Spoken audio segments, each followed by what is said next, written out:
राम राम। मैं पंडित एस के मिश्र।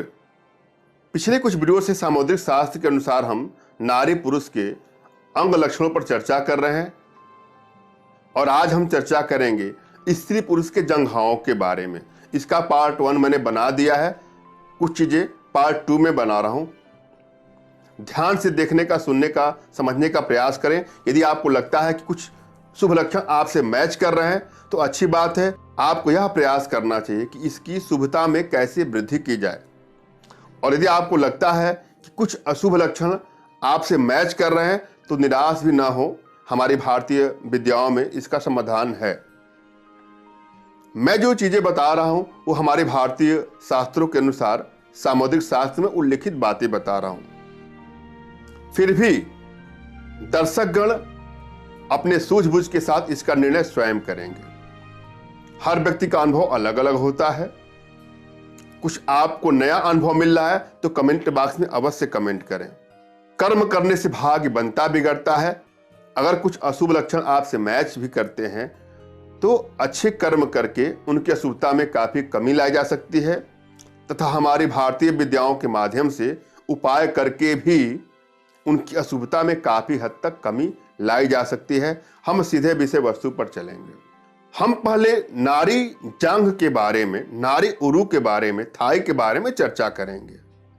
जिन नारियों की थाई जांघ पतली होती है, नस रहित होती है, हाथी के सूंड के समान चिकनी होती है, घनी और लोमहीन, ऐसी स्त्रियां रानी होती हैं। यह गुण जिन माताओं, जिन बहनों में पाया जाता है उनके जीवन में सभी सुख सुविधाएं समय समय पर उनको मिल जाती हैं। अविवाहित लड़कियों का विवाह अच्छे वर से होता है और विवाहित नारियां भी धनाढ्य होती हैं, धनी होती हैं। या तो स्वयं वह किसी पद पर हो या उनके पतिदेव अच्छे पद पर हो या बिजनेस में ऊंचे सफलता प्राप्त कर रहे हो। इनके जीवन में संघर्ष नहीं होता है। औरों के अनुसार ये काफी खुशहाल जिंदगी व्यतीत करती हैं। ऐसी नारियां जिनकी थाई जांघ पतली हो और रोम संयुक्त हो, अर्थात उस पर बाल हो,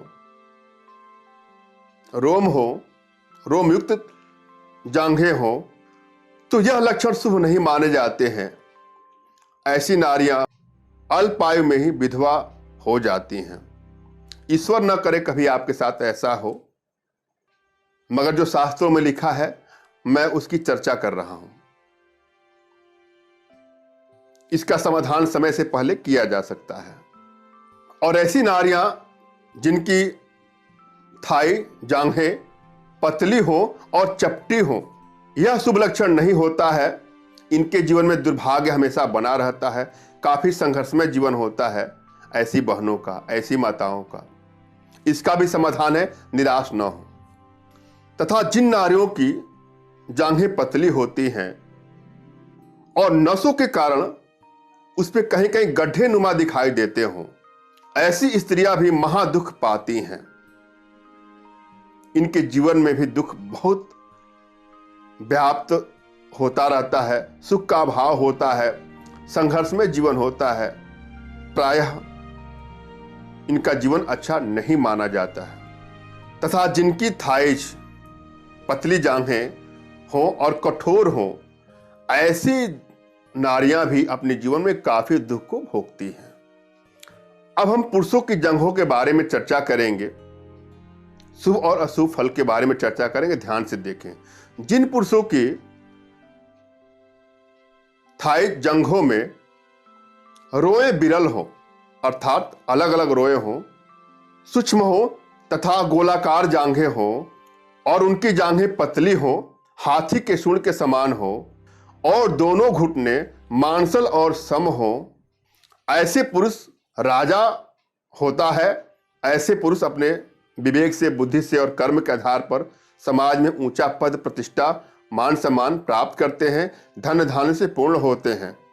इनके जीवन में संघर्ष तो होता है मगर संघर्ष का उचित लाभ ये समय से प्राप्त कर लेते हैं। अतः इनको राजा तुल्य कहा गया है। तथा जिन पुरुषों की जांघें सियार या कुत्ते जैसी चौड़ी होती हैं, इनको शुभ नहीं कहा गया है।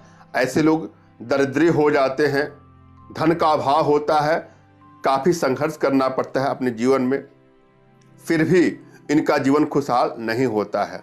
मैंने यहाँ भली भांति समझाने का प्रयास किया है, आशा है आप लोग को समझ में आया होगा। फिर भी यदि आपके जीवन में कोई समस्या हो तो निराश न हो, अपना तुरंत खींचा फोटो हमारे व्हाट्सएप पे मैसेज करें। मैं आप लोग की एनर्जी को रीड करके आप लोग का उचित मार्गदर्शन करूंगा और आवश्यकता पड़ी तो अपनी भारतीय विद्याओं के माध्यम से आप लोग का समाधान भी करूंगा।